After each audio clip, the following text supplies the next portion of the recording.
Hi friends, welcome to মিতার সংসার। তো আমি এখন পার্লার চলে এসেছি। পার্লার নয়, বর্ধমান গেছিলাম, বর্ধমান থেকে ঢুকেছি। তো আমাদের মানুকন্যা, আমাদের কি বলবো, খুব খুব খুব মিষ্টি আমাদের মেয়ে, তাই তো? এটা মানুগিন্নি।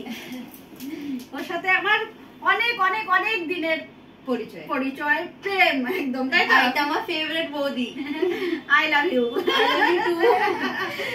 তো মেয়ের নাক ফোটাবে, তো দেখুন কিভাবে নাক ফোটাচ্ছি। আচ্ছা বৌদি, আমি না ওই সুনার নাকের এনার্জি পড়িয়ে দেবে কি একবারে? না, একবারে পড়লে লাগবে ওর, আর 3 দিন পর তুমি নিজেই পারবে পড়াতে। যদি না পারো তখন আমি আছি। এখন হবে না? না, এটা মেশিনের মাম না, এইভাবে মেশিনটা রাখতে হবে। আমাদের এর থেকে ছোট নেই, খুব বড় তো এটা। এটা মেশিনের মাম, এটা লাগে না গো তোমার চিন্তা নেই।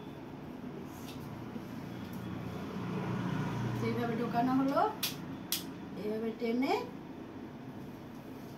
ঠাকুর সাথে। মেয়েদের তো বান দেখি করে, তো মেয়েদের তো বান দেখি তো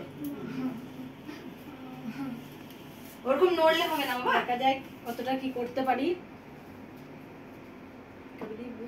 লুক নিয়ে চলে এসেছি, দেখুন নাক ফোটানো হয়ে গেছে। মিডিলে ভিডিওটা দেখায়নি কারণ মানার খুব ভয় খাচ্ছিল। অনেক কিছু যুদ্ধ করে ঢিসুম ঢাসুম ঢিসুম ঢাসুম করে সম্পূর্ণ হলো। তো অবশ্যই বলবেন, মানার নাম বলে দাও তো। অনুষ্কা ব্যানার্জি। অনুষ্কাকে কেমন লাগছে অবশ্যই কমেন্ট করে বলবেন কিন্তু।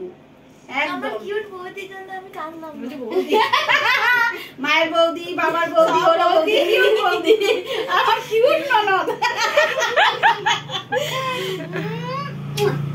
সবাই সবারই জন্য একটু বাই করে দাও, আই দিয়ে দাও, ফ্ল্যাঙ্কি দিয়ে দাও।